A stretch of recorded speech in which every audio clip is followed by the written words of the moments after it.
நம்ம சப்ஸ்கிரைபர்ஸில் நிறைய பேர் பிஎஸ்என்எல் 4G ஸ்பீடு எப்படி இருக்குது அப்படின்றத செக் பண்ணி சொல்லுங்கள் ப்ரோ அப்படின்னு சொல்லியிருந்தீங்க. அதுக்காக தான் இந்த வீடியோ போட்டிருக்கேன். நார்மலாக கூகுளில் செக் பண்ணுறப்போ இது வந்து நார்மலாக ஸ்பீட் டெஸ்ட் அப்படின்னு போட்டு செக் பண்ணால் ஃபஸ்ட்டு வரதுலேயே செக் பண்ணி பார்த்தது தான் இந்த ஸ்பீட் டெஸ்ட்டு. அதில் அப்லோட் ஸ்பீடு, அதுக்கப்புறம் பார்த்திங்கன்னா டவுன்லோட் ஸ்பீடு எவ்வளோ அப்படின்றத பார்த்துட்ருக்கீங்க. நெக்ஸ்ட்டு வந்து ஸ்பீட் டெஸ்ட் பை ஊக்லா அப்படின்னு வரும் இல்லையா, அதுலேயும் போய் செக் பண்ணி பார்த்துருக்கு. அதையும் இப்போ நீங்கள் பாருங்கள், உங்களுக்காக தான் அதையும் பண்ணிகிட்ருக்கேன். அதில் செக் பண்ணி பார்த்தா எவ்வளோ ஸ்பீட் வருது அப்படின்றத நீங்களே இப்போ பாருங்கள். இது எந்த ஏரியாவில் அப்படின்னு கேட்டிங்கன்னா சைதாப்பேட். அங்கே 4G, நீங்கள் மேலே நெட்வொர்க் பார்த்தீங்கன்னா கூட 4Gன்னு இருக்கும் பாருங்கள்.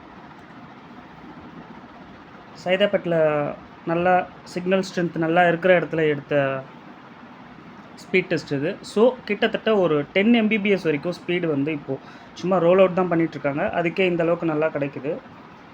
நார்மலாக அவங்க ஃபுல்லாக லான்ச்சே பண்ணிட்டாங்க அப்படின்றப்போ ஸ்பீட்லாம் வந்து நல்லாயிருக்கும். ஸோ நிறையா கஸ்டமர்ஸ், அதாவது போர்ட்டபிலிட்டியில் மாறுவாங்க அப்படின்றது தான் வந்து என்னோடய கருத்தாக இருக்குது. இந்த வீடியோ பிடிச்சிருந்ததுன்னா சேனலை சப்ஸ்கிரைப் பண்ணி சப்போர்ட் பண்ணுங்கள். நெக்ஸ்ட் வீடியோவில் பார்க்கலாம்.